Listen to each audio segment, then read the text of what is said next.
এক মাস স্থগিত থাকার পর আগামী ১৪ অক্টোবর রাত ১২টা থেকে চট্টগ্রাম বন্দরে বর্ধিত ট্যারিফ আদায় কার্যকর হচ্ছে। বন্দরের অর্থ ও হিসাবরক্ষণ বিভাগের বিজ্ঞপ্তিতে জানানো হয়, ওই সময়ের পর আসা সব জাহাজ, কন্টেইনার ও কার্গো বিল নতুন হারে পরিশোধ করতে হবে। সরকারি প্রজ্ঞাপন অনুযায়ী ২৩টি খাতে মাশুল বাড়ানো হয়েছে, যার মধ্যে সবচেয়ে বেশি বৃদ্ধি পেয়ে গড়ে ৩৭% পৌঁছেছে কন্টেইনার পরিবহন খাত। প্রতি কেজি পণ্যের মাশুল বেড়ে দাঁড়িয়েছে ৳১.৭৫। জাহাজের পাইলটিং ও ট্যাগ চার্জ সহ ওয়েটিং চার্জেও বড় অঙ্কের বৃদ্ধি দেখা গেছে। এ সিদ্ধান্তে রপ্তানি খাতে নেতিবাচক প্রভাবের আশঙ্কা করছে ব্যবসায়ীরা।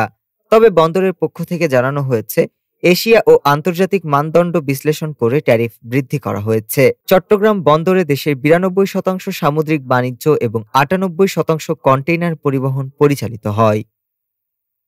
ডেস্ক রিপোর্ট, আজ বার্তা।